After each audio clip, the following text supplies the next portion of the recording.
用微光照亮夜晚，用温暖温润心灵。亲爱的朋友们，欢迎来到微光夜读。我竟然重生了，仿佛一切重演。那个曾经将我推下楼梯的婆婆再次出现在我面前，而这一次，我失去了4个月大的孩子。接下来开始我们本期故事，记得点击订阅并开启小铃铛。我的丈夫，他没有给予我应有的慰藉，却选择站在了他母亲那边，质问我为什么如此不小心。就在这时，我的闺蜜赵雅意外地出现在了这个混乱的场景中。这里发生什么事了？她环顾四周，满脸疑惑，怎么这么呛人？谁在抽烟？她用手扇了扇面前的烟雾。张涛见状，立刻熄灭了手中的香烟，甚至匆忙地打开了窗户，想让室内的烟雾尽快散去。然而，他似乎忘记了我刚刚失去了孩子，此刻的身体是不宜吹风的。快关上窗户，小丽现在不能吹风。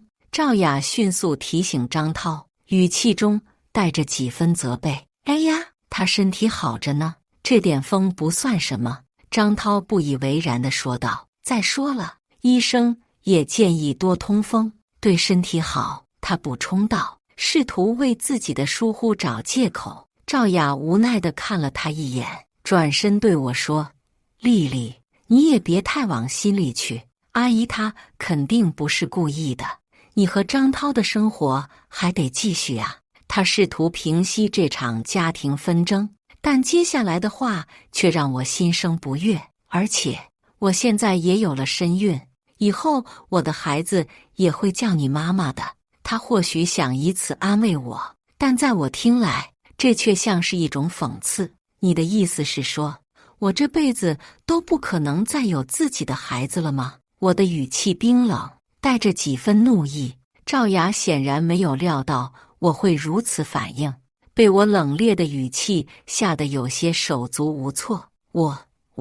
她支吾了半天，也没能说出一句完整的话来。最后还是我那平日里性格较为软弱的丈夫出面为她解了围。孙俪，小雅也是好心，你别和狗一样逮谁咬谁。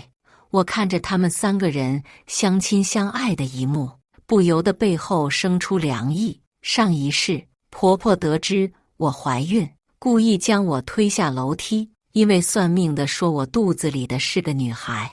我和婆婆在小区里大吵一架，明事理的街坊邻居也指责她，婆婆丢了人，因此记恨上了我，认为我克夫克子，才让张家没有孙子，更是将张涛连续2年竞争组长失败都怪到我的头上，张口闭口就叫我丧门星。张涛得知此事以后，苦口婆心地劝我妈她就是太想要个孙子了，我妈把我养大不容易，她就是一时糊涂做错了事，我不能逼死自己的妈吧。那时候我还想和张涛把日子过下去，硬是咽了这口气。婆婆和我也有了短暂的和平，可由于我孩子没有休息好，落下了病根，此后2年都没有怀孕。婆婆愈发看我不顺眼，直到闺蜜带着儿子找我寻求帮助，婆婆趁机让我和张涛认闺蜜的孩子为干儿子。后来闺蜜见我这2年服装店干得有了起色，借孩子也叫我一声干妈的由头，让我替她养孩子，我自然是不愿意的，可拗不过张涛和婆婆对小孩的喜欢。可是当我腰疼去医院检查的路上出了车祸，需要打钱治疗的时候，老公和婆婆以家里没钱作为理由放弃治疗，直接把我从医院接回家里，任由我伤口溃烂。一个下不出蛋的母鸡，救她干什么？还不如把这些钱给我的乖孙买大房子，也算是她的福气。婆婆说的最后一句话仿佛还回荡在耳边，这一次我要让所有人都付出代价。晚上，我端着切好的水果放到张涛面前，主动打破了将近半个月的冷战。我想通了，没保住孩子不是妈的错，是我不好。张涛的视线从游戏移到我身上，疑惑地看着我，是我没本事，保护不了我们的孩子，不怪妈。张涛看我哭了，叹了口气，你早想明白多好，咱妈不容易，为了照顾我这么长时间也休息不好。我想着把妈接过来，张涛给我拍背的手一顿，你真的愿意让妈和咱们一起住？还有一个事儿，我想和你商量一下。什么？我想让赵雅也过来和咱们一起住，她现在怀孕了，没人照顾，那个渣男也不知道跑哪里去了，我怕他出事。好，写履必忘文举。没有等我说完，张涛赶忙同意了，又像是怕我多想，找不到。我看小雅也是不容易，一个人在外面打拼，你和她关系好，能帮我们就帮一把。张涛在知道赵雅要来以后，每天哼着小曲布置次卧，床品换成了赵雅喜欢的淡黄色。反观他妈的房间，只放了我们早些年不用的床品。我看着被张涛装扮的少女十足的房间，没想到你居然喜欢这种风格。张涛没注意到我站在他背后，吓了一跳，打着哈哈，嗨，还不是因为赵雅是你的闺蜜，我才收拾收拾，她来你也有面子啊。赵雅却以避嫌为理由拒绝了我的好意。倒是张涛的母亲得到消息以后，当晚来了家里。哎，是我老了，遭人嫌弃，东西只用旧的就好，儿媳妇愿意接我过来，我就知足了。张涛的母亲踏进卧室，只看了一眼，就开始了表演。上一世婆婆害我孩子没了以后，我想追责到底，婆婆也是这般在众人面前卖惨。几次下来，反倒变成婆婆体贴照顾儿媳，一切问题全推到我的身上。张涛也由最初对我的愧疚，逐步变成怨恨，任由我在床上被蛆虫啃食。婆婆甚至鼓动张涛当着我的面和赵雅亲密，一切只为了早点气死我，好继承我多年的积蓄。那时我才知道，张涛和赵雅早就厮混在一起。婆婆听信算命，认为我的女儿克赵雅的儿子，为了保住自己的孙子，才故意将我从4楼推下。妈，这个房间是张涛特意给你准备的，你不喜欢吗？喜欢，我儿子准备的东西当然是最好的。婆婆立马转了话头。婆婆刚来的几天还很安分，时间一长就按捺不住了。张涛在国企上班3年没有升职，为了这次组长晋升，特意请了领导同事来家小聚。婆婆像是为了彰显在家里的地位，对我呼来喝去。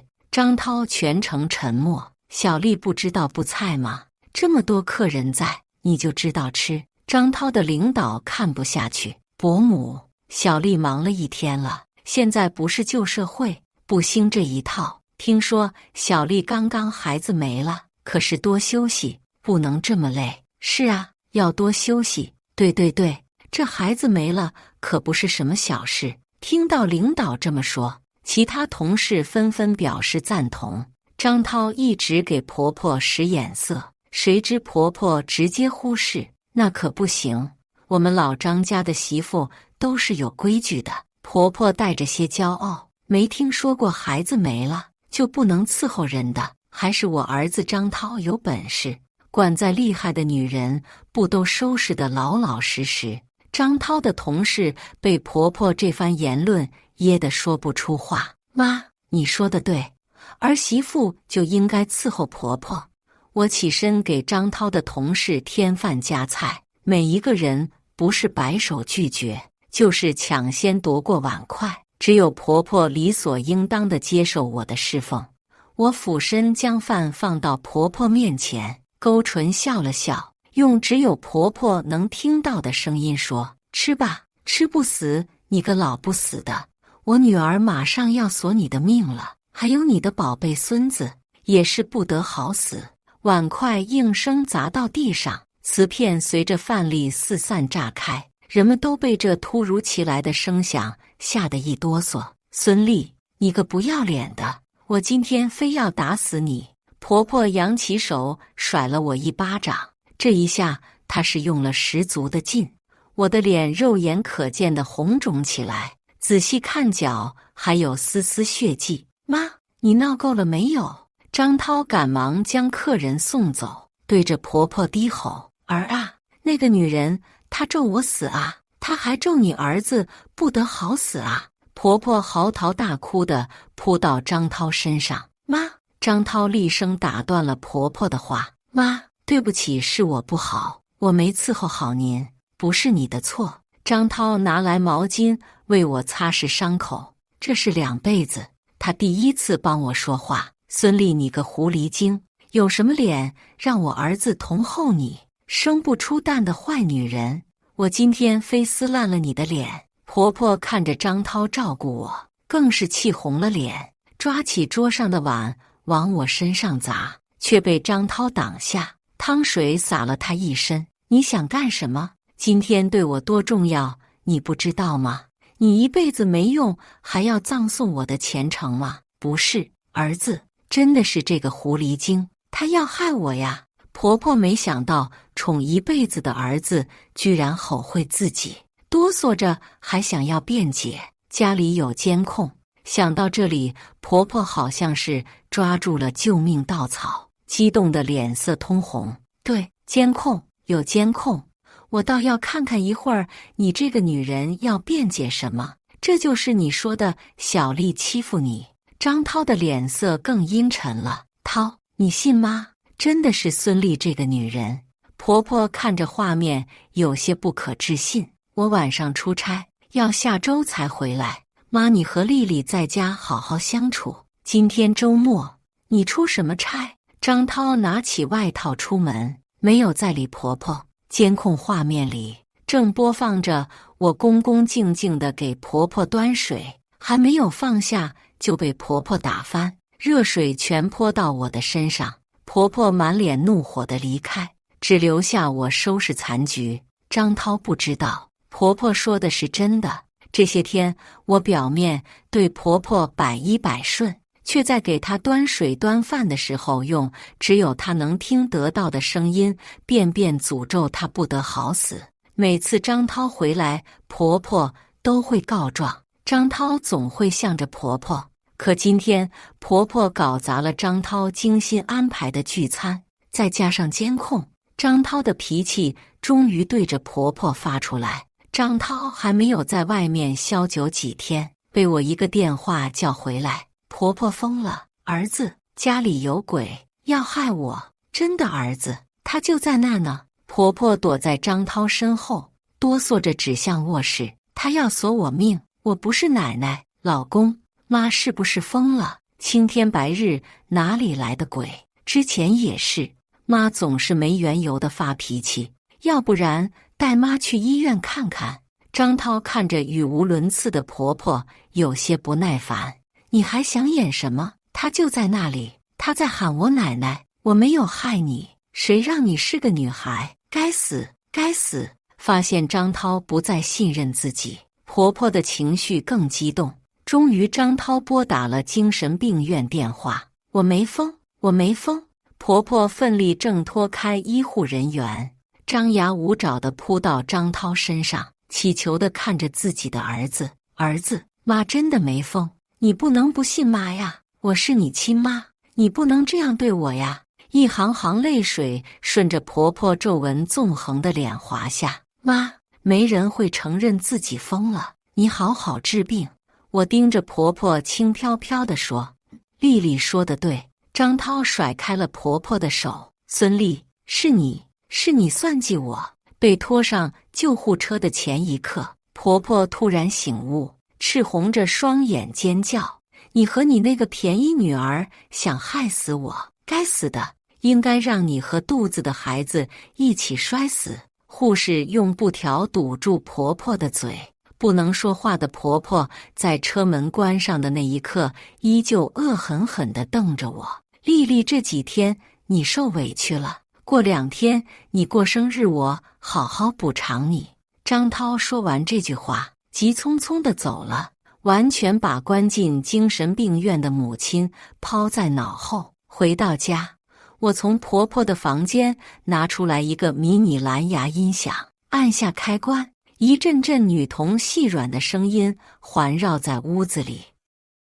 这个音响我早在说让婆婆来家里的时候就藏进了房间。张涛出差以后，到午夜我便操控电脑放着事先备好的录音，断断续续的奶奶下来陪我玩，只用了3天，逼得婆婆出现了幻觉。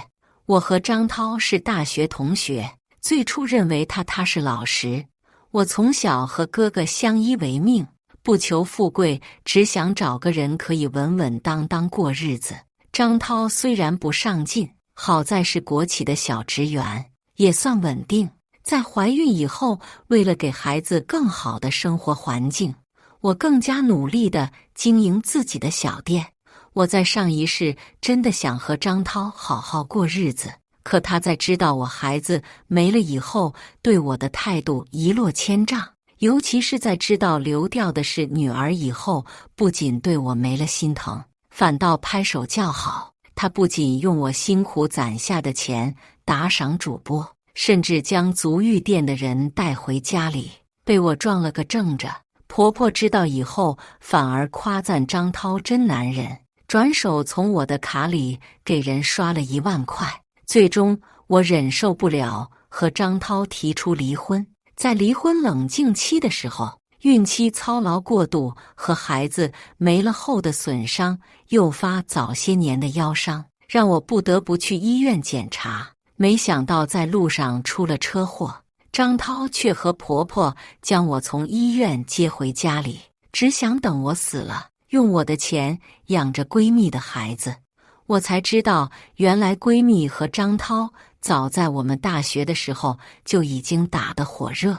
这些年，每一次张涛借口出差，其实都是去了闺蜜赵雅那里。我崩溃地质问：你们用我的救命钱养私生子，难道不怕遭天谴吗？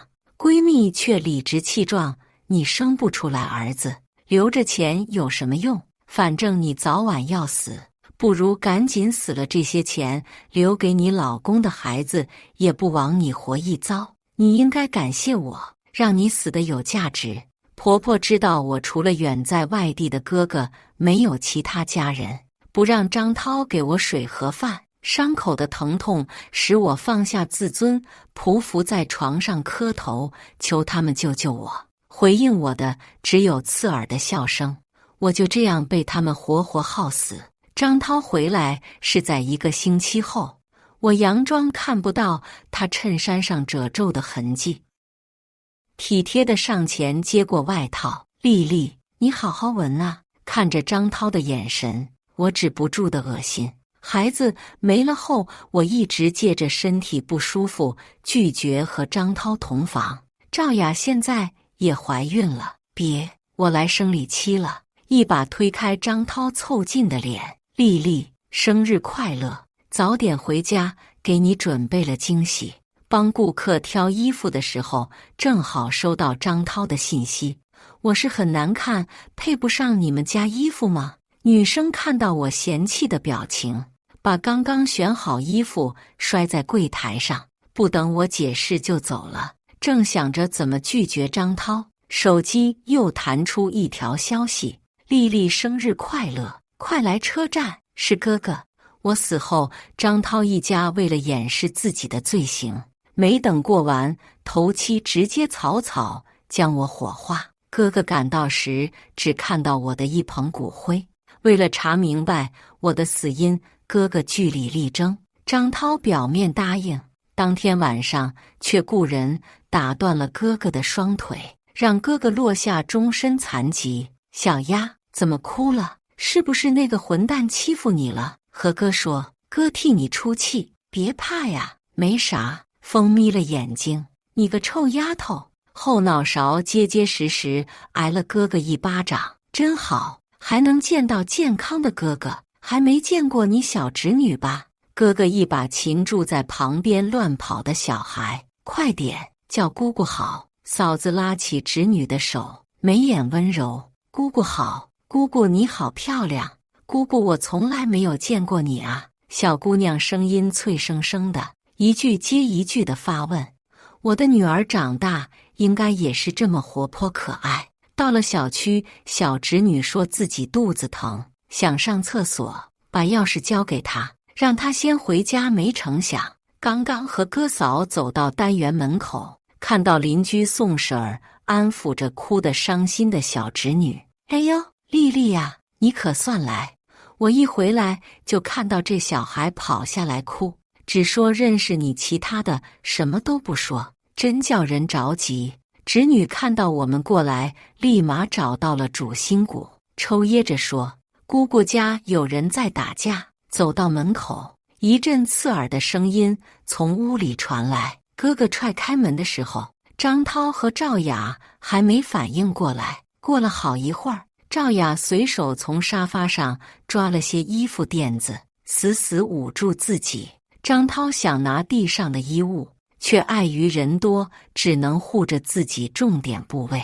看样子是张涛这些天憋得太狠了，算计着我回家的时间和赵雅搞一番，没想到被我抓个正着。孙俪，你想干什么？张涛看着围观的邻居，恼羞成怒。我和张涛住在老小区，大爷大妈爱热闹，更爱八卦。小侄女的哭喊和踹门，把同一楼的邻居都惊动，嚷嚷着要帮我抓小偷。谁成想，一开门是这样：我要离婚，离婚！婆婆尖叫的从人群后面冲出来，挡在张涛面前。爸觉得妈住院费钱，也没什么病，我就把妈接回来了。张涛摸了摸鼻尖，不敢看我。孙俪，你这是干什么？你就这么对自己的丈夫？有爹生没爹养的东西！婆婆把我推到一边，脱下自己的外套，将张涛裹起来。她推我用了蛮力，我后退几步，眼看着就要磕到桌角，好在身后的宋扶住了我。你这老太太怎么不讲理？儿子有外遇，反倒骂自己儿媳。张涛妈掐着腰，梗着脖子，声调拔得老高。我儿子有外遇怎么了？那是他有本事，他有魅力。男人找女人天经地义，生不出孩子还管天管地。我呸！我虽然知道张涛的妈妈思想封建，依旧被他惊世骇俗的言论惊到。我被气得发笑。这么说，我还应该感谢张涛有外遇。没错，张涛妈妈挺着胸脯，满满自豪。你自己没本事，留不住男人，你赶紧磕头谢谢我儿子。等我孙子出生了，只要你给他买房子，到时候还能勉为其难的给你养老。张涛，这婚必须离。一直沉默寡言的哥哥直接转身和张涛说完，想领着我离开。谁知道张涛妈直接摔到我们面前耍无赖。哎呀，我命苦啊！儿媳妇待人要逼死我呀！都来看看我娶的什么儿媳妇，不孝顺婆婆，还算计自己老公。张涛妈妈盘腿坐在地上，拍着地板，张着没有几颗牙的嘴，口水混合着眼泪鼻涕弄一地。离婚可以。一直躲在旁边的张涛突然说。坐在地上的婆婆听到这话，一咕噜爬起来。儿啊，你说什么？你和他离了，谁养我？张涛眼睛咕咕噜蹭转了转。你必须净身出户，不孝有三，无后为大。这么多年你生不出孩子，这就是你最大的过错。况且你吓唬我妈，让她精神失常，你就是个毒妇。要是你不净身出户，我就去告你。说着，他拿出来了蓝牙音响和监控，招呼着人们来看。可他忘了，家里的监控他图便宜买的，只能看到画面，听不到声音。为了节约用电，家里只有对着客厅茶几上有监控，而录音机的内容自然是我思念孩子听的童谣。张涛还想说些什么，一阵苍老的咳嗽声从我和张涛的卧室里传来，是张涛的父亲。他只穿着一条宽松的裤衩，特殊位置上还有一些脏迹，看样子像是刚睡醒，全然没有注意到家里的情况。嘟嘟囔囔地走向赵雅：“小雅，怎么走了？别说你的手真的白嫩，我好几年没这么舒服了。”赵雅使劲往沙发里缩，想躲开张涛爸爸的手。张一柱，你个老不死的，你背着我干这事儿！张涛妈妈一下子明白了几人之间的关系，疯了一般上去扯赵雅的头发。上一辈子她嘴里的亲亲儿媳妇，破鞋！我今天非要撕烂了你的脸！我看着这场闹剧嗤笑说：“妈，你刚刚不是说男人有外遇是有本事，现在怎么能这么闹？这不是丢了你们老张家的脸！”咣当，婆婆还想拉扯赵雅，公公直接拎起桌上的酒瓶朝她砸去。过了好久，婆婆才反应过来，因为生气，额头的青筋一跳一跳的，血水和酒水流过她布满老年斑的脸，像是地狱里爬出的恶鬼。可惜她刚刚抓到赵雅的脚腕，就被公公踹开。我从柜子里拿出早就准备好的离婚协议。张涛，这个婚我离定了，不可能，除非你答应我的条件。张涛咬着牙硬撑。在我的印象里，张涛从来都是老实软弱，一向是我在外面据理力争。他指责我太斤斤计较，过于拜金。现在看来，我是一直看走了眼，他在意的只是自己的利益。我耗得起，赵雅耗得起吗？她的肚子也有6个月了吧？她怀着孩子诱惑老公和公公，发出去是一条大新闻。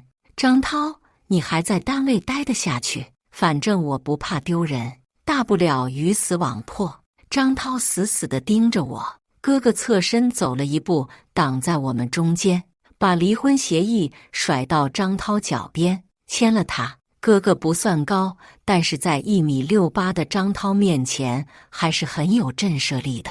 张涛被吓得后退几步，梗着脖子：“不签。”小丽别怕，宋婶刚刚已经录了，我儿子是干那叫什么自媒体的，婶子帮你曝光他们一家。宋婶挥了挥手机：“对，小丽你别怕，书也拍了，一家子龌龊东西。”听了宋婶的话，围观的大爷大妈都拿出手机对着张涛一家拍。没想到她真是个孕妇啊！宋婶指着赵雅惊呼。赵雅遮羞的衣服在和婆婆拉扯间已经散乱，露出隆起的肚子。刚才大家都被张涛一家的奇葩行为吸引过去，没人注意他。现在视线都集中在赵雅身上。涛，为我们的孩子想想。赵雅眼尾微红，语气又轻又软。张涛盯着赵雅的肚子，沉默了好久，站直了身子：“离就离，孙俪你不要后悔。”张涛冷哼一声：“你一个生不出来儿子的女人，除了我没人要你。”张涛的妈听到离婚，本来还想争辩，又像是想到了什么，闭了嘴。张涛在签协议前又胡搅蛮缠了一番，从我这里拿走了2万块钱作为这出闹剧的精神补偿费。屋子里的人渐渐散去，我和哥哥一家立刻把张涛的东西打包扔了出去。房子是我婚前买的，张涛没有资格住。孙俪，你等着吧，迟早你会哭着求我。行李砸到张涛脚上，痛得他嗷嗷叫唤。俪，这些年受委屈了。不善言辞的哥哥现在红了眼。嫂子从包里掏出来10万块钱，放到桌子上。俪，这是你哥和我的一点心意，你要照顾好自己，不顺心了就找嫂子，嫂子养你。好了好了，不哭了，嫂子知道你受苦了。嫂子用手一下下摸着我的头发，像哄小侄女一样哄着我。自从父母去世以后，哥哥为了养大我，只读完初中便辍学。为了让我安心读完大学，他一个人打3份工，只希望我在学校过得好。和张涛在一起以后，他并没有歧视我的家庭。为了那一丝口头上的爱，我一意孤行，只身远嫁，连哥哥的婚礼都没去。两世的悔恨和委屈终于爆发。哥，对不起，我错了，我不应该不听你的。送哥哥一家上高铁前，我从兜里拿出来准备好的长命锁，挂在小侄女脖子上。本来是为我未出世的孩子准备的，现在只希望他能保佑小侄女平安健康。和张涛离婚以后，我一心扑在了自己经营的服装店上。之前为了维持和张涛的感情，重心一直在照顾家庭上，对于服装店的事情并没有太上心，只求温饱。虽然在上一世，在孩子没了以后也学着经营生意，但是我现在知道那时学的才是一些皮毛，不足以支撑我走得更远。思虑再三，决定用哥哥给的10万块钱把店搬到更繁华的闹市区。没想到新店开业的没几天就遇到了麻烦，连续3天店门口被人泼了泔水和排泄物。我作为初来乍到的新人，为了和周边搞好关系，开业前1个星期给附近商铺店主都送了小礼品，每个人都很和善，甚至隔壁炸鸡店的老板还来帮我搬货。能有这么大恶意的，只能是附近的同行。很快，我将目标锁定在对街的女老板刘思娟，她和我一样做服装生意。听说之前是某个老板的老婆，被怀孕的她赶出来。刘思娟做了30年的富太太，离婚以后想做些小生意，之前闲散惯了，一直客流不好。但好在这条街只有她一家女装店，没想到我来分一杯羹。你是谁？打扮得体的中年妇女上下打量我。姐，我是对面女装店的老板孙丽。这不是想着刚刚开业，还没给您打招呼，这一点小礼物跟您道个歉。我晃了晃手里礼盒和啤酒，行，东西我收下了。刘思娟堵着门没有动。姐，那我直说了，我门口那些脏东西是你找人干的吧？刘思娟看了我一会儿，侧身让我进门。哼，是我，你又能怎么样？报警抓我？你想得美。哪能这么容易放过你？我把酒瓶用力地对到桌上。妹子啊，是姐对不住你，你这个人仗义，有什么事以后跟姐说，姐罩着你。刘思娟拿着酒瓶，眼上飘忽。姐，你说的这话，咱们以后有钱一起赚，姐愿意分我口汤，妹子就知足。没了刘思娟的为难，我的生意逐渐好了起来。虽然每天忙碌到凌晨，我也精神满满。不知道是不是离开张涛家那个虎狼窝的原因，在高强度的工作压力下，我的气色比之前还红润了不少。虽说瘦了一些，但是看起来人的精神气很足。赵雅的日子可就没有这么舒坦了。张涛顶着压力，非要迎赵雅进门。张涛妈妈自然是不同意，还是赵雅用肚子里的孩子威胁才定下婚期。赵雅提出想要大办婚礼，遭到张涛一家的强烈拒绝。你这肚子还想大办，都要人家知道你是搞破鞋的，你要不要脸？赵雅受了委屈找张涛诉苦，张涛不微不淡安慰几句，用孩子出生需要钱为借口，把这事搪塞过去。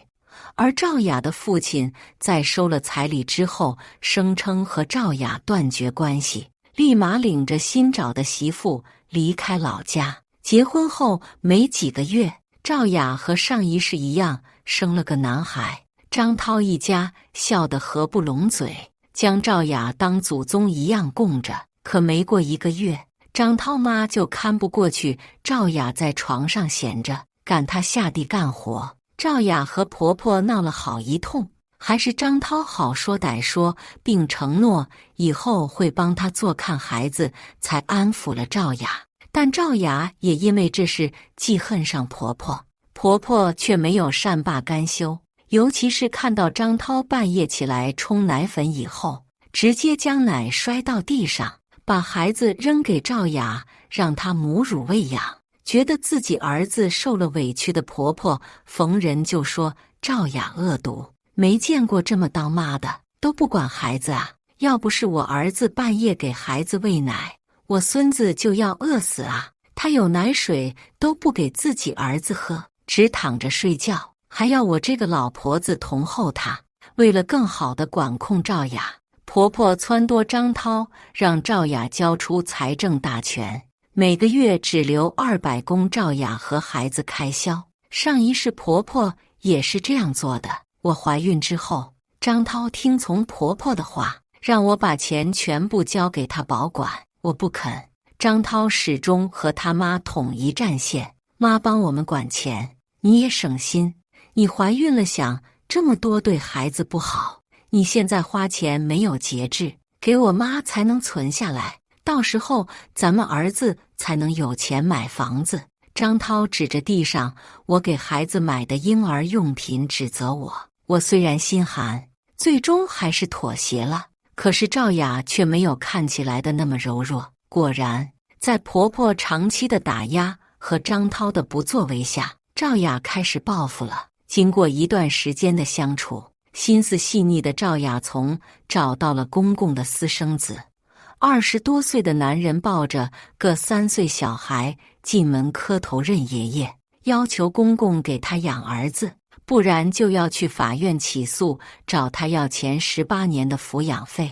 婆婆当场一口气没上来，晕死过去。我没想到会再次见到赵雅。丽丽，你要救救我呀！你不能不帮我！披头散发的女人从门口冲进来，紧紧抓着我的手。我用力挣脱，才发现女人是赵雅。她的容貌与之前相差太大，脸颊瘦得凹陷进去，指甲缝里都是泥污。丽丽，你和我是最好的闺蜜，对不对？你心地那么善良，一定不会见死不救的。赵雅脸上挂着讨好的笑。你不走，我要报警了。我没有心思和赵雅纠缠。丽丽，你不帮我，我会死的。张涛发现孩子不是他的，现在要打死我和孩子，除非我退还他10倍彩礼。赵雅见我不说话，自顾自地说下去。我实在不知道孩子爸爸是谁了，那天人太多了。我皱了皱眉，10倍彩礼，这显然是赵雅自己编出来的谎话。张涛家虽然有点小钱，但也不至于如此豪横。我看着她落魄的样子，心中五味杂陈。曾经的闺蜜，怎么就走到了这一步？丽丽，我知道我以前对不起你，但是这次你一定要帮帮我。赵雅继续哀求道。我深吸一口气，尽量让自己的声音听起来冷漠。赵雅，我们之间已经没有什么情分了。你当初是怎么对我的，你应该很清楚。赵雅的脸色一变，似乎是回想起了当初她背叛我的事情。她低下头，声音有些颤抖。丽丽，我知道我错了，我真的知道错了，但是现在只有你能救我了。张涛他真的要打死我呀！我看着他楚楚可怜的样子，心中却没有一丝同情。这个女人曾经是我最好的朋友，却在我最需要她的时候没有给我任何支持，反而落井下石。现在她遇到困难了，就想起来找我了。你走吧，我冷冷地说道。我不会帮你的。赵雅似乎没想到我会这么决绝，她愣了一下，然后突然跪在我面前。丽丽，我求你了，你就帮帮我吧，我可以给你钱，我可以给你很多钱。我看着她这副模样，心中更加厌恶。这个女人为了钱什么都可以做。我别过头去不看她。你走吧，我不想再看见你。赵雅似乎还想说什么，但是我已经不想再听她废话了。我站起身来，走到门口，打开了门。请你现在就离开我的家。他无奈地站起身来往外走去，但是走到门口，又突然回过头来。丽丽，我知道你心里还有我，毕竟我们曾经是那么好的朋友。我没有说话，只是冷冷地看着他。他叹了口气，转身离开了。我以为这件事情就此结束了，但是没想到第二天警察就找上门来了。原来赵雅在张涛家大闹了一场，把张涛家砸了个稀巴烂，还打伤了张涛的母亲。张涛一怒之下就报了警。警察问我知不知道赵雅的下落，我摇了摇头，表示不知道。警察又问了几个问题后就离开了。我看着警察离去的背影，心中五味杂陈。赵雅呀，赵雅，你到底在想什么？你明明知道张涛家有钱有势，你还去招惹他们。现在好了，把自己搭进去了不说，还连累了别人。几天后，我听到了一个消息，赵雅被捕了。她被判了故意伤害罪，要在监狱里待上好几年。我不知道该怎么形容我此刻的心情，是解脱还是惋惜，或许都有吧。毕竟他曾经是我最好的朋友，但是现在我们已经走上了不同的道路。几年后，赵雅终于服刑结束，被释放出来。他来找我时，看着他那憔悴而苍老的面容，我知道他已经为自己的错误付出了沉重的代价。我们相视无言，过去的恩怨情仇在这一刻似乎都变得不再重要。丽丽，我现在什么都没有了，只想好好过日子。赵雅的声音有些沙哑，但语气中透露出坚定。我叹了口气，或许这就是命运吧。我们曾经是最好的朋友，却因为各自的选择和欲望走上了不同的道路。如今一切都已尘埃落定，我们也都有了各自的归宿。赵雅，希望你以后能好好生活。我真诚地说道。他点了点头，眼中闪烁着泪光。谢谢你，丽丽。我们彼此拥抱了一下，然后默默地分开了。或许这就是最好的结局吧，各自安好，互不打扰。故事完，接下来是我们本期第2个故事。记得点击订阅并开启小铃铛。爸妈要给我买一套学区房，嫂子听到后急了，想用肚子里的孩子将学区房抢过去，并且扬言学区房写了我的名，就把孩子打了。谁知爸妈怒拍桌子，你爱生不生，不生就从我家房子里滚出去。今年元宵，我哥带着嫂子一起回了家，爸妈很高兴，因为这是我哥结婚以来他们夫妻俩第一次回家过元宵节。一大早上，我妈就去菜市场购买食材，还吩咐我爸去排队买一家超级难买到的酱牛肉，只因那是嫂子的最爱。临近饭点，哥哥嫂子才两手空空的姗姗来迟。他们敲门时，爸妈都在厨房忙活，而我正在给布丁换猫砂。布丁是我捡到的一只流浪猫，已经跟了我1年多了，特别乖巧。开门怎么这么慢呢？一进门，嫂子江雪就双手叉腰，对着我阴阳怪气。我和嫂子关系一向不好，所以也没有搭理她，端起脚边的猫砂盆准备离开。谁知她瞥了一眼我手上的猫砂盆，顿时用手捏住了鼻子。这猫怎么还养在家里呀？弄得家里一股子怪味，熏死我了！快把这猫扔了吧，下次这畜生要是还在这个家，我就不回来了。我狠狠地瞪了一眼江雪，没好气地说道：你叫谁畜生呢？这里是布丁的家，你爱来不来？江雪一时语塞，竟转头指责起哥哥来。我早说不来不来，你非得拉着我来，看吧，你家人都不待见我，连一个畜生的地位都比我高了。我哥见状，立刻安抚江雪，妈妈也端着满满一盘牛肉从厨房出来打圆场。小雪，你别生气，你来我们当然欢迎了。你看，这是你爸专门去买的酱牛肉，是你喜欢的那家。见到满满一盘酱牛肉，江雪的表情才微微缓和，狠狠剜了我一眼后，扭头走向了卫生间里。过了好久，江雪才慌乱地从卫生间里出来。我哥急忙迎了上去，关切地问道：“小雪，你怎么了？身体不舒服吗？怎么出汗了？快擦擦。”江雪摇了摇头，看向我的目光躲闪。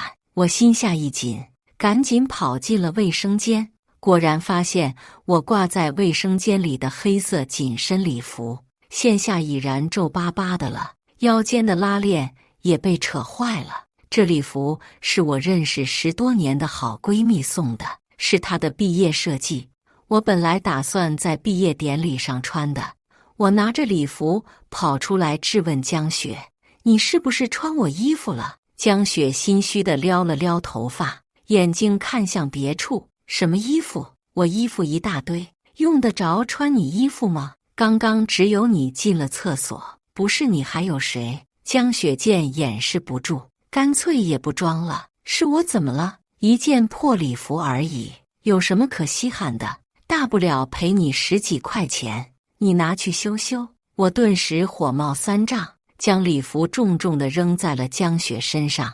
这礼服是私人定制款，你赔得起吗？还有，你妈没教过你，别人的东西不要碰吗？话音刚落，江雪就委屈地哭了起来。哥哥见状，连忙呵斥我：“安安，你这说的什么话？一件衣服而已，你嫂子也不是故意弄坏的。这样吧，我待会转你1000块钱，你再去定制一件。”哥，我话还没说完，妈妈就走上前来摁住了我，对着我摇了摇头。想到今天是元宵，哥哥好不容易才回家一趟，我只好忍下了，跟着妈妈一起去了餐厅。饭吃到一半，我哥放下筷子，一脸笑意：“爸妈，告诉你们一个好消息，小雪她怀孕了。”爸妈听到这话，又惊又喜：“小雪怀上了，好啊好啊，真是个大喜事。我和你爸正愁退休了没事干，现在好了，以后有娃可以照顾了。”虽然我的气还没消，但是听到嫂子怀孕了，我也很高兴。毕竟哥哥一直想要个孩子，现在总算是得偿所愿了。我端起面前的果汁，想要祝贺一下哥嫂。哥哥、嫂子，恭喜啊！等小侄子、小侄女出生了，我给他打个小金锁。哥哥连忙端起酒杯回应我，可是嫂子却一脸的不高兴，耷拉个脸也不说话。哥哥见状，用手推了推江雪：“我妹妹都敬酒了，你倒是表示表示啊！”谁知江雪没好气地撂下了筷子：“我表示什么？他都把我儿子的学区房抢走了，难道还要我给他赔笑啊？”学区房？什么学区房？我和爸妈面面相觑，都不知道江雪在发什么疯。江雪激动地站起身，用手指着我：“林安安，你还在这装傻呢？别以为我不知道，爸妈给你买了套学区房，还是在我们市最好的小学边上。”我恍然大悟，原来江雪说的是这套房子。我是小学老师，今年毕业后就要入职本市的江滨小学，这学区房是爸妈为了我上班方便才给我买的。在我们家并没有什么重男轻女，哥哥有的东西爸妈也会给我备一份。哥哥结婚的时候，我家准备了一套市中心的大平层给他们当婚房，还给了江雪28万的彩礼，也算是给足了江雪脸面。没想到现在爸妈只是给我买了套不到90平的房子，江雪就有这么大意见。见到江雪撒泼，我哥脸色也不太好看。不是说好不提这事吗？今天元宵，你能不能消停点？江雪指着我的手，立刻调转了方向，指向了我哥：“林婷婷，你能不能为我和肚子里的孩子争点气？就靠你那每个月几千块钱的死工资，能养活我们娘俩吗？”何况林安安就是个女儿，以后还是要嫁出去的。嫁出去的女儿泼出去的水，咱们家的一切以后都要留给我肚子里的儿子。难道你想我们的儿子以后没学上吗？江雪对着我哥劈头盖脸一阵指责，我再也忍不住，起身和他理论。江雪，你是我嫂子，所以我一直敬你3分，但是你偏要在这里听不懂好赖话。这学区房是我爸妈给我买的，你想抢了去，做梦吧！江雪顿时气得大哭起来，边哭边说：好啊，你们一家人就欺负我这个外人是吧？我还就把话撂这了，要是这学区房给了林安安，我就把肚子里的孩子打了。江雪话音刚落，爸爸突然将手里的筷子甩在地上，全家人都吓了一跳。小雪，你嫁到我们家的时候，我们是没给你们夫妻俩买婚房吗？现在居然把主意打到安安的房子上来，这孩子你爱生就生，不生就从我们家买的房子里滚出去。江雪直愣愣地看着我爸，许久才抹了把眼泪，气愤地拿起沙发上的包。行，既然你们家不要这个孩子，我现在就去把他打了。说完，江雪头也不回地走出了家门。我哥见状，抿了抿嘴，最后什么都没说，拿着江雪的羽绒服外套追了出去。元宵节的闹剧就这么不愉快地散了。后来不知道我哥用了什么办法，劝住了嫂子，他也消停了一阵子。虽然我们和嫂子已经撕破了脸面，但是奈何嫂子怀的是我哥的孩子，爸妈虽然不喜欢嫂子的做派，却也想抱孙子。于是抽了个周末，我妈带着我去超市买了一大堆孕妇用的东西，给哥嫂送了过去。哥哥今天加班不在家，给我们开门的是江雪的母亲。她一看到我们，脸立刻沉了下去。你们来干什么？还嫌上次把我女儿气得不轻是吧？现在还有脸来？妈妈一向是个老好人，连忙陪笑。我们来看看小雪，顺便买了点孕妇用得到的东西。看到我们身后大包小包的东西，江母的脸色才略略缓和了一些。进来吧，记得脱鞋，别踩脏了我家的地。我和妈妈同时愣住了，这房子什么时候成了他家的？随后江母将我们撇在了客厅，自己躲进了房间，许久都没出来。江雪更是连个人影都没见着。我和妈妈面面相觑半个钟头，江母才从房间出来，坐在了对面的沙发上。考虑的怎么样了？学区房什么时候去过户？妈妈的笑容顿时僵在了嘴角。亲家母，平平和小雪结婚的时候，我们家买了这套大平层给他们当婚房，彩礼3金啥的，一个不落。现在又来要学区房，这不合适吧？江母朝我们翻了个白眼，冷喝一声：学区房是给你未来大孙子的。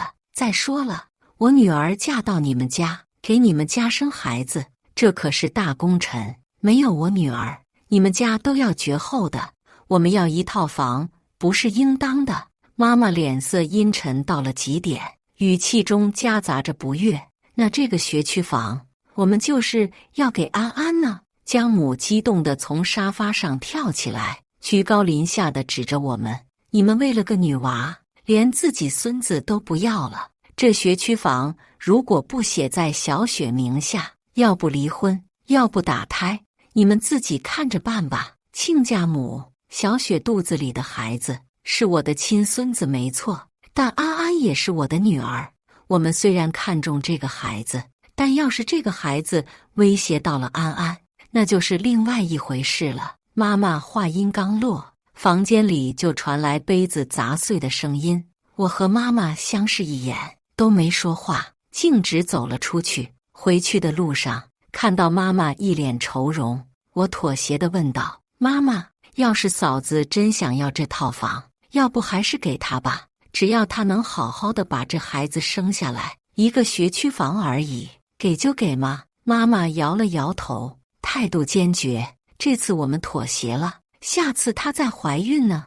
你嫂子就是觉得我们重视这孩子，这才用打胎想逼着我们点头。回到家不久，哥哥的电话就打了过来，他语气不快，上来就指责妈妈：妈，我好不容易把小雪劝住了，你和安安又去闹什么呀？小雪肚子里怀的是我的孩子，你们不心疼，我心疼。现在他又吵着要去把孩子打了，你们现在满意了？妈妈张了张嘴，欲言又止。我抢过手机，对着话筒大喊：哥，你能不能搞清楚状况？我和妈妈好心带着一堆东西去看嫂子，她躲在房间里不出来也就算了，他妈上来就问房子的事情，还动不动就说离婚打胎，妈妈也被气得不轻，也没见你来关心一下，上来就兴师问罪。是，嫂子怀的是你的孩子，那你就不是妈妈的孩子了。哥哥自知理亏，语气微微缓和了些。哎，我不是那个意思，小雪她最近受不得刺激，你们还是别去打扰她了。说完，电话那头就传来嘟嘟嘟的声音，我哥把电话给挂了。妈妈站在一旁，眼眶微红，却向我摆摆手，说没事。开学后，我忙着毕业论文，1个月才回家一趟，却没想到正撞上了回家的哥嫂。听妈妈说，哥嫂是回来道歉的，爸妈也顺坡下驴，不再计较之前的事情了。哥哥见到我，尴尬地摸了摸头：安安回来了，快来坐。我走到沙发处，看到嫂子正翘着个二郎腿坐在那里，吃着红彤彤的大草莓，每个草莓就咬了一口，剩下一堆草莓屁屁扔在桌上。我摇摇头，并不想和嫂子坐一起，选择去猫猫房和布丁玩。猫猫房是我家之前的书房改成的，自从我爸退休后，书房就闲置了，现在也已经变成布丁吃喝玩乐的小窝了。嫂子见我要去猫房，连忙起身跟了上来，我也去看看小猫。听说孕妇多和小动物接触，对孩子好。我见状，立刻拦住了嫂子：嫂子，布丁很久没洗澡了，我怕它熏着你。再说了，猫猫都好动，你现在正是怀孕要紧的时期，还是别进去了，万一把你蹭着刮着，这出了事，我可担不了责任。嫂子一脸委屈地看向我哥：老公，我都和你回家道歉了，现在想和猫玩一下，安安都不让。我哥一听，立刻责怪起我：安安，你嫂子想进去玩一下，就让她进去吧，一个猫而已，你嫂子还碰不得了。我拦着的手只能放了下来，跟着嫂子走进了猫房。布丁一看到我过来，就兴奋地扑进我的怀里，不断用他的小脑袋蹭着我的胳膊。我和布丁玩得正起劲，嫂子却一反常态地想要抱抱布丁。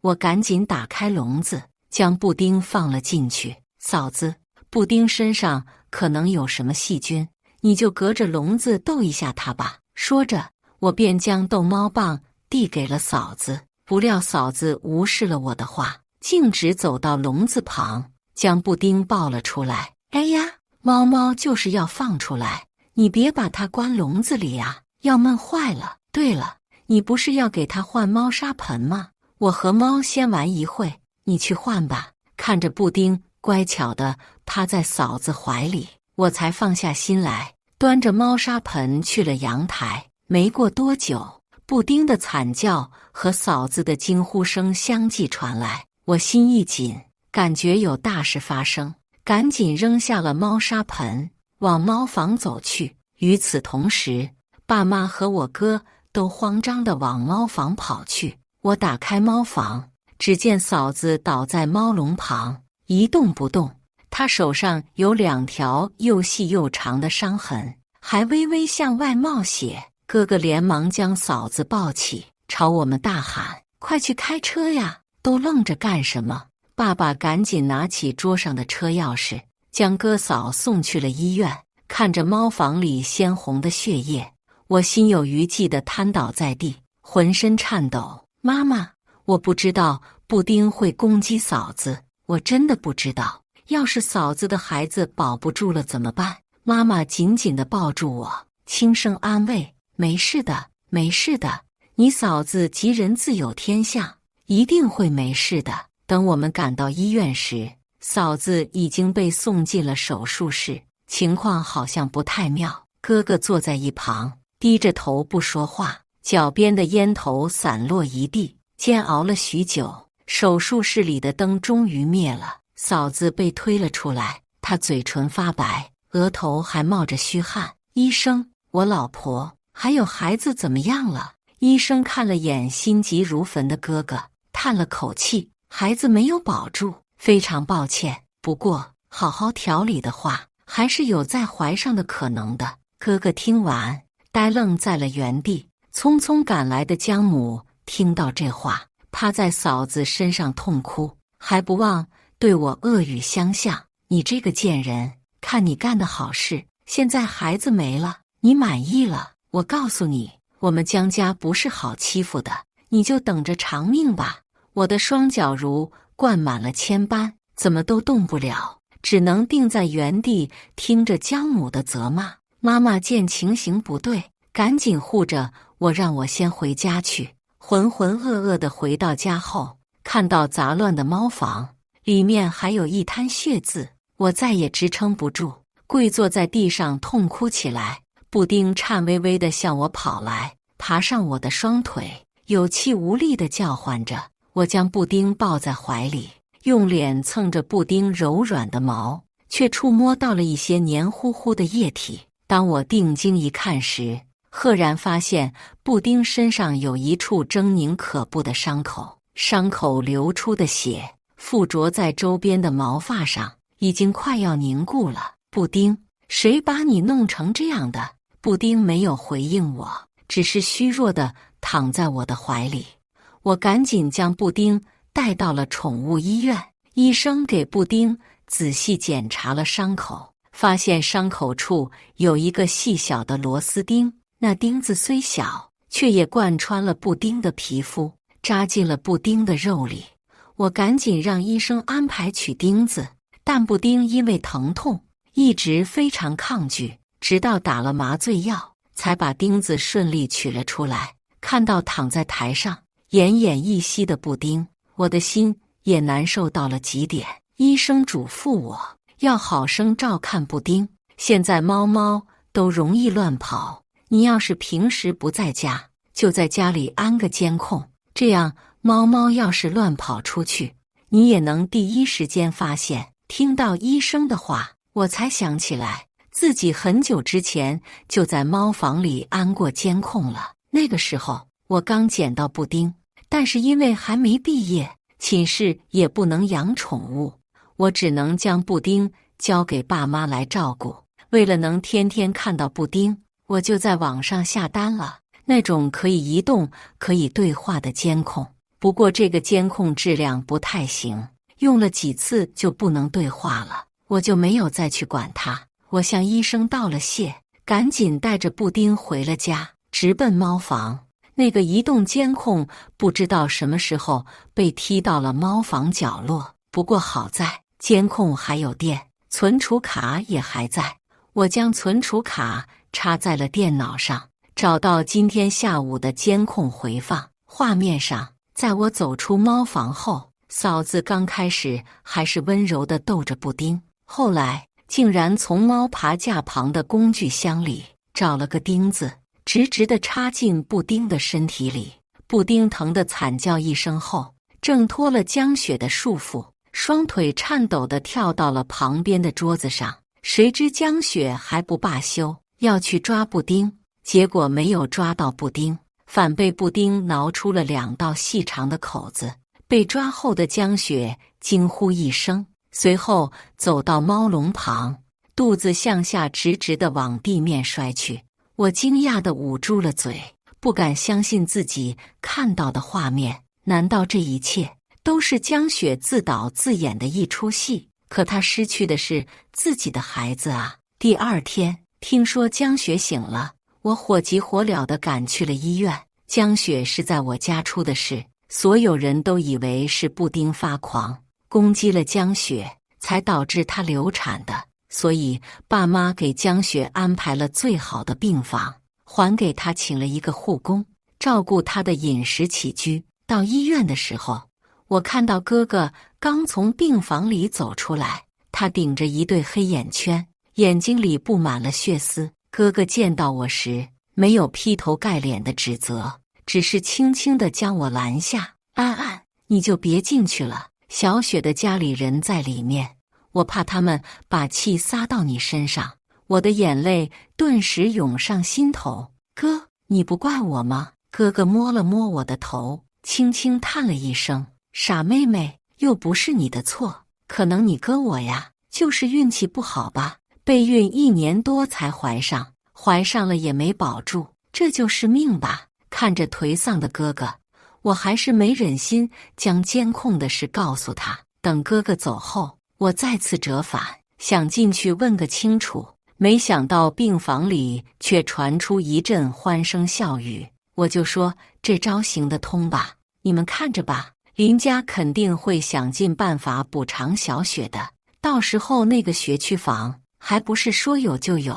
说话的人我不太认识，不过看着和江家关系很好。你这是什么鬼办法？代价也太大了，我差点就去见阎王了。江雪躺在床上，有气无力地说道。江母满脸笑意地看着江雪，脸上丝毫没有心疼。我的好女儿，舍不得孩子套不住狼啊，更何况这流掉的是个女娃。等你身体养好了，你和小平再努力，争取生个大胖小子出来，有儿子才有地位。这还得多亏了你表姐的法子，那个词怎么说的？一箭双雕吗？我不可置信地看着病房里的3人，只觉得浑身发冷。学区房真的有这么重要吗？竟不惜用一个未出生的孩子来交换。我慌乱地跑回了家，脑海中却不断交织着今天看到的一切。爸妈看到失了神的我，赶忙上来围在我身边。安安，你嫂子的事情别太自责，这也不能全怪你，毕竟是她要去和布丁玩的，我们谁也不会想到布丁会不是布丁造成的。我激动地打断了妈妈的话，是嫂子，她自导自演了这一切，她为了学区房把肚子里的孩子害死了。安安，别胡说，这种事情怎么能胡说呢？妈妈以为我魔怔了，赶紧将我的嘴捂住。爸爸看着我认真的模样，试探性地问道：安安，告诉爸爸，你是不是知道了什么？我犹豫了片刻，还是将在病房门口听到的对话悉数告知了爸妈。你说的都是真的，没有听错。爸爸脸上带着愠色，严肃地问我。我重重地点了点头，并且将监控里拍到的画面摆在了爸妈面前。一群畜生，他们简直不是人，还妄想我们给他补偿，门都没有。爸爸愤怒地拍着桌子，呼吸也随之变得急促起来。我赶紧扶住爸爸的身子，帮他顺气。爸爸，现在当务之急是将这件事告诉哥哥呀，难不成要让江家骗他一辈子吗？对，安安，你说的对，你现在就给你哥打电话，让他赶紧回家一趟。妈妈在一旁附和道。我麻利地拿起手机，拨通了哥哥的电话。喂，哥哥，你在哪呀？能不能回家一趟？我们有很重要的事情要和你说。哥哥还没出声，电话那头就先传来了江母的叫骂声。你这个贱人，居然还敢打电话过来！你给我等着，我们全家不会放过你的。江母话刚说完，江雪就剧烈咳嗽了起来。哥哥分身乏术，只丢下一句有空再回去，便匆匆挂断了电话。当天晚上10点多，哥哥才拖着疲惫的身体回了家。叫我回来，有什么事吗？我给哥哥倒了杯水，顺势坐在了他身边。哥，嫂子情况怎么样了？哥哥接过水，一饮而尽。小雪整天郁郁寡欢的。安安，你这几天千万别去医院，他娘家人都不是善茬，他们看到你肯定不会放过你的。不放过安安，这是想把流产的事情算到安安头上。爸爸冷冷地看向哥哥，语气不悦。哥哥不耐烦地揉了揉太阳穴，小声地反驳道：“爸，我不是这个意思。怎么说，小雪流产也是布丁造成的，布丁又是安安养的，他们把这事怪到安安头上，也是情有可原。我当然知道这件事情不是安安的错，我就是怕小雪看到安安情绪激动，她本来身体就不好，江雪身体不好都是她一手造成的，是她自己活该。这个女人竟然为了个房子，活生生的害死了你的女儿，现在还想着学区房，做梦！”哥哥激动地站起身，震惊地看向爸爸：“爸，你怎么说得出来这种话？就算你想护着安安，也不应该这样诋毁小雪吧？她是我老婆，我还不了解她是什么样的人吗？哥，你真的了解江雪吗？或许你了解江雪，但是你又了解她家人吗？你知不知道，她是故意把自己搞流产，然后嫁祸给布丁的？”我边说边拿出电脑，将监控画面摆在哥哥面前。哥哥先是一脸疑惑地看着屏幕，随即眉头紧皱，瞳孔逐渐放大。当看到江雪是自己倒地时，哥哥颤抖地伸出手，指着屏幕：“不可能！你这视频哪来的？是不是伪造的？”我恨铁不成钢地看向哥哥：“哥，这是我在猫房安的监控拍到的。我哪有那么大的本事伪造监控视频啊！”我哥听后起身就要回医院找江雪问清楚，我急忙拦下他：“哥，这么晚了，明天再去吧。明天我们全家一起去。”哥哥并没有理会我的话，一把将我推开，赶去了医院。第二天早上，我打开房门，像往常一样呼喊妈妈，却看到爸爸比着虚小跑到我面前。顺着爸爸的手势，我看到了蜷缩在沙发上的哥哥。哥哥平时看着身形高大，此刻却像个受惊的小猫一样，弓着身子蜷缩在沙发中间。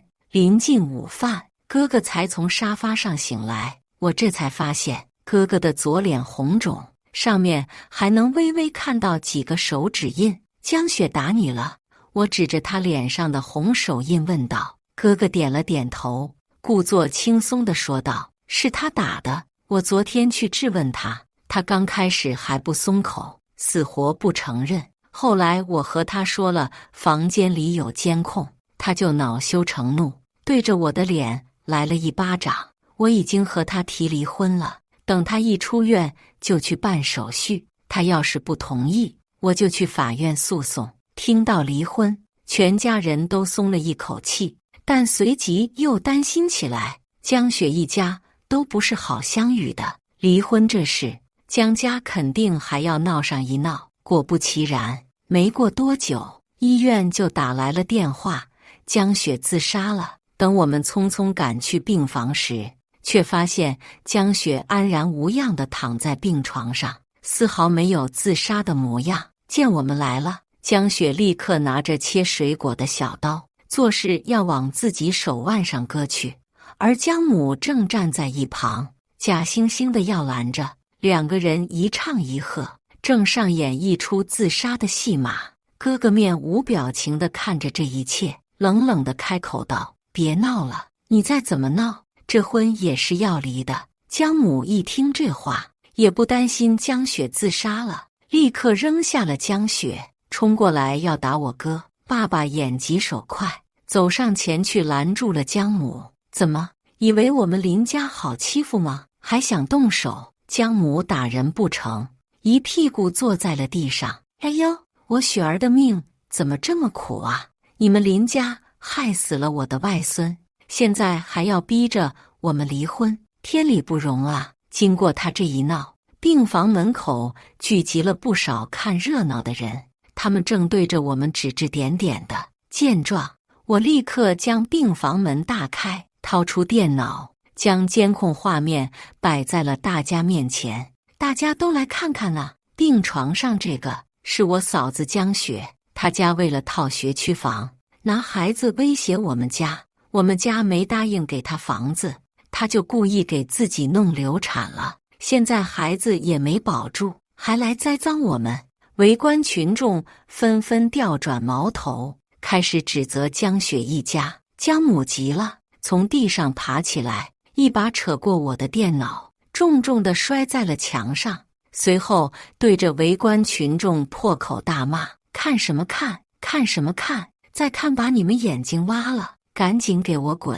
见撒泼不成，江雪装出一副有气无力的样子，趴在床头。林萍萍，我嫁给你5年，像个保姆一样伺候你，你真的要因为这个孩子和我离婚吗？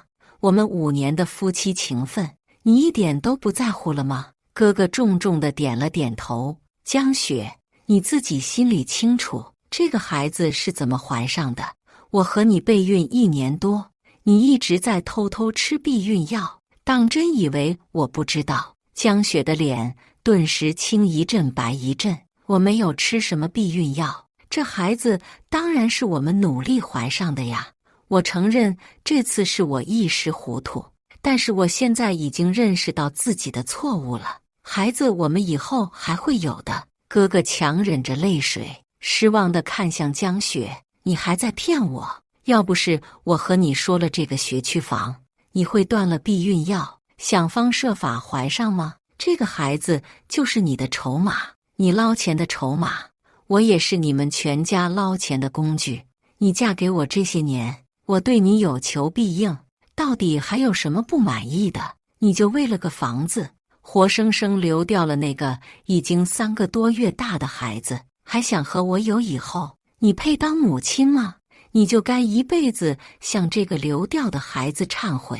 我和爸妈同时倒吸一口凉气，怪不得哥嫂备孕1年多，怎么都怀不上，前段时间突然就怀上了。江雪情绪崩溃，颤抖地从床上跑到哥哥面前，胡乱地拍打着哥哥的脸和身体。林萍萍，我都已经认错了，你还要我怎样？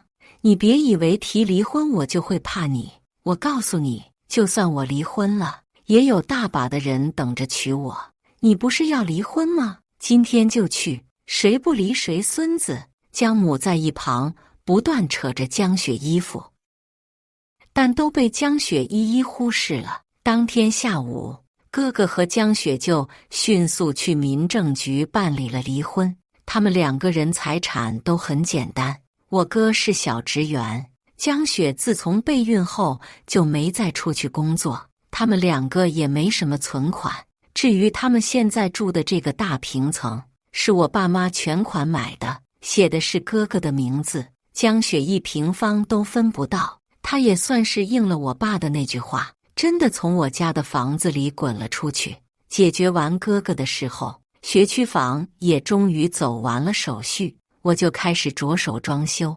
但是装修师傅告诉我，在房子装修期间，总是有个女人在房子周围疑神疑鬼的，有时候还会进到房子里，对他们的装修指指点点。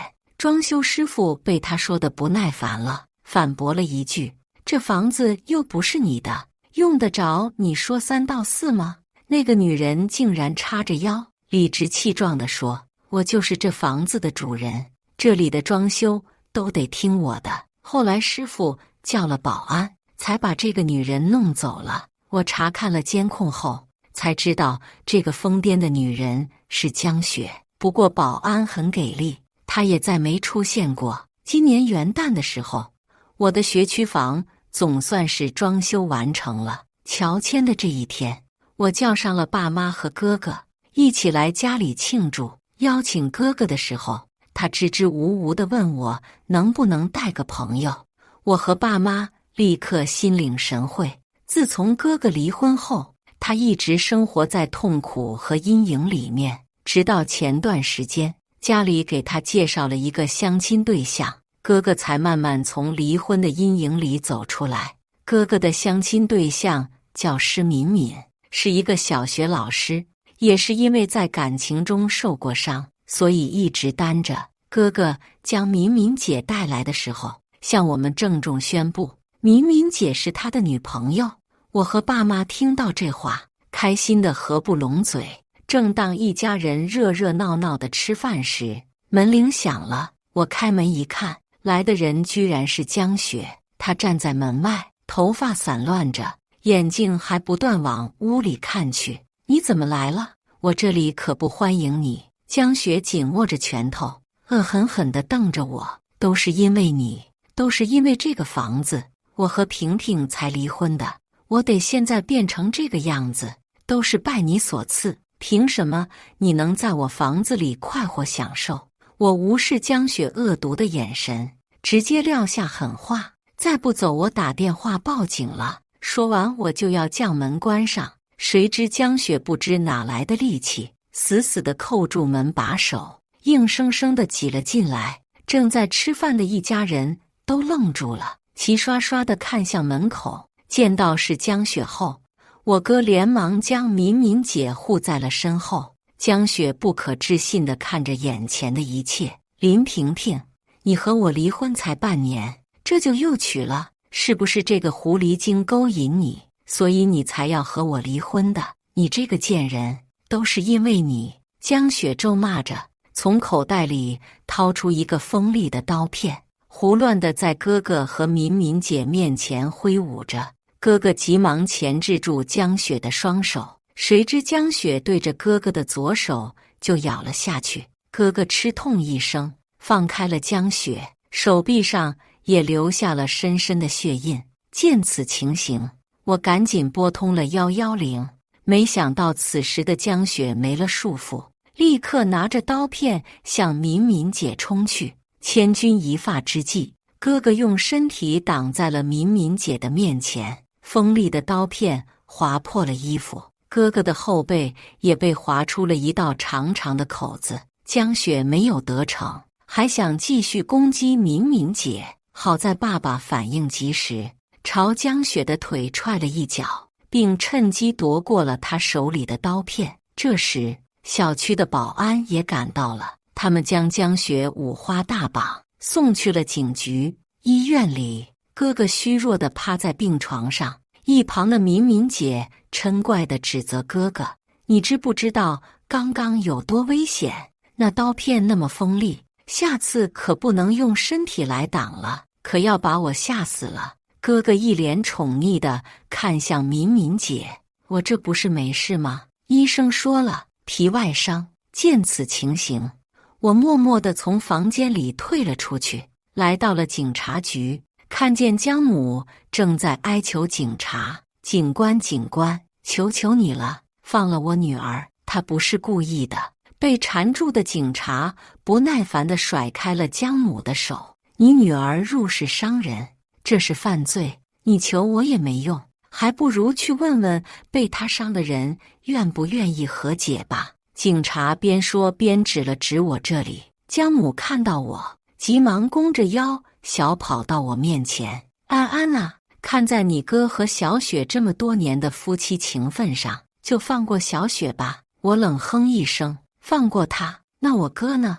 就活该被刀片割，他现在还在医院躺着呢。我们不接受和解，该怎么判就怎么判。”谁知江母扑通一声跪在了我面前：“小雪她自从离婚后，脑子就不好了，之前的事千错万错都是我这个当妈的不好，你们行性好，看在她脑子得病的份上，放了她吧。”我没有理会她的恳求，将这件事全交给了律师。后来律师告诉我，江家提供了江雪患有精神病的证据，法院也因为这个原因只是判处江雪赔偿6万元。之后听说江家把江雪送去了外省的一家精神病院，他们一家人也渐渐消失在了我视野中。新的一年元宵时，哥哥高兴地挽着敏敏姐宣布他们结婚的消息。看到哥哥和敏敏姐甜蜜的模样，恍惚间我想起了6年前哥哥第一次带着江雪回家时的场景。那时的江雪也是这般挽着哥哥的手臂走进我们家。她善解人意，又乖巧又体贴，爸妈和我都很喜欢她。可是到底是什么时候，江雪变成了现在这副尖酸刻薄的模样？安安，想什么呢？妈妈打断了我的思绪。我看着正笑得一脸幸福的哥哥和未来嫂子，端起面前的果汁。哥，未来嫂子，祝你们长长久久，感情和睦。感谢大家的观看。本期影片大家觉得是第一个故事精彩，还是第二个故事精彩呢？欢迎大家在下方评论区讨论。如果你喜欢这类故事，记得点击订阅微光夜读，并分享给更多的人，这会对我帮助很大。再次感谢大家的观看。